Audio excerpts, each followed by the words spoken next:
Hello guys, welcome back to my channel. मो अर्पिता आपण मानक स्वागत करछि मो channel I am Hungry Queen को। तेबे मु आज आपण मानक सहित शेयर करबा जाउछि हबिस डालमा रेसिपी। तेबे डेरी न करी चलंतु वीडियो रे आगो कुजिबा। तेबे देखि नबा एथि पई कोन कोन दरकार।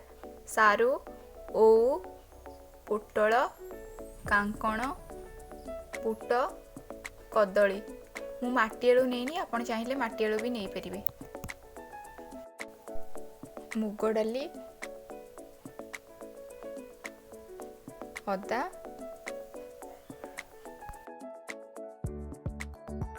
मुझे गोटे माटी हांडी नहीं जेहेतु मु हबिस डालमा कर माटी हांडी नहीं। तो माटी हांडी को गरम होगापी छाड़ीदेवा। गरम हो आम पानी दबा और पानी को फुटापी छाड़ीदेवा।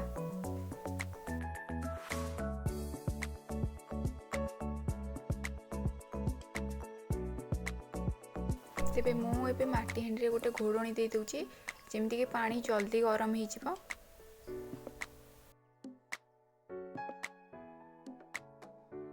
एबे आमे घोड़णी काढ़िबा। देखिबा पानी एबे भल से फुटी गलानी। आमे एबे सेथिरे आमे परिवा पकेइबा।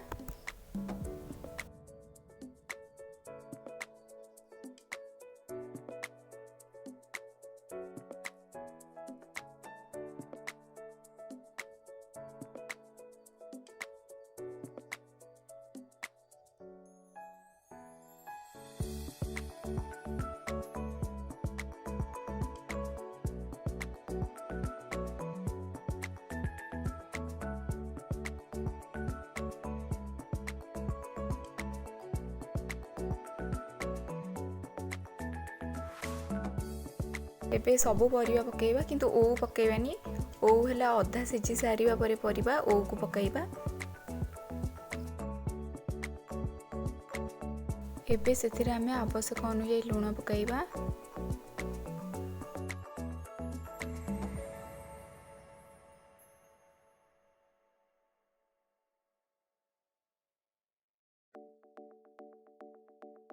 दस मिनिट परे आमे घोड़णी काढ़िबा।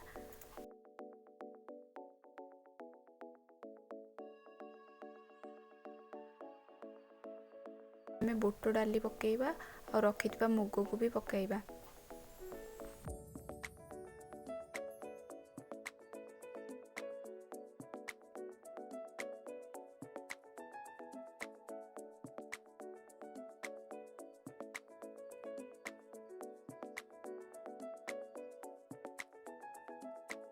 तेबे परिबा संपूर्ण न सिझी अधारू अधिका सिझी सारिबा परे आपण ओउ को पकाइबे आ ताको भल से घांटीबे।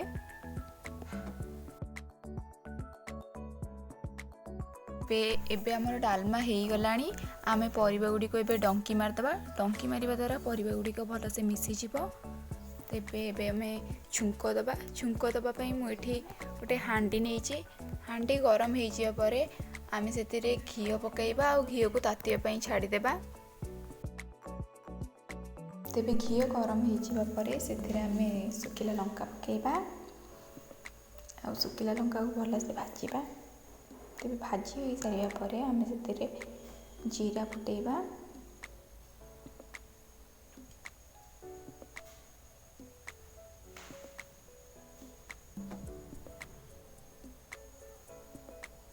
तेबे मोटे जीरा नहीं आप चाहिए फुटण भी नहीं पारे।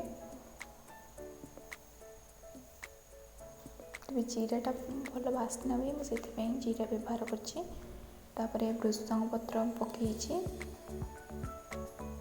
भृषंग पत्र हो सारिया परे आमे ताको डालमा रे ढाली देबा।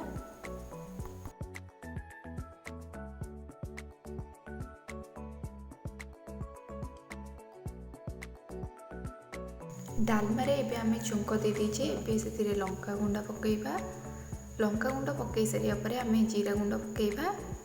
जेतिकी राग खाइबे आपण सेतिकी परिमाण लंका गुंड पकांतु आ ताको भल से गोळेइ देबा।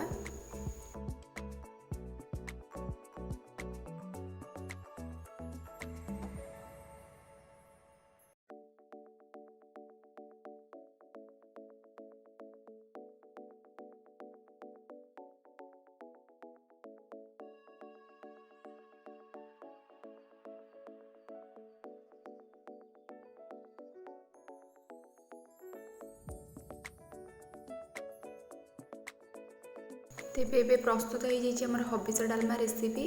यही रेसिपी को आप घरे बनातु, बहुत ही टेस्टी लगे। जेहेतु कार्तिक मास चली रेसिपी आप घरे बनई पारे। तेबे पंचुक निहाती रेसिपी को ट्राए करूँ। तेबे रेसिपी जदि आपको भल लगे लाइक दिंतु, शेयर करूँ। जदि मो चैनल को सब्सक्राइब करना तेबे जल्दी जल्दी मो चैनल को सब्सक्राइब कर दिंतु। देखा आ गोटे नुआ वीडियो नुआ रेसिपी सहित। से पर्यंत रोचे, नमस्कार।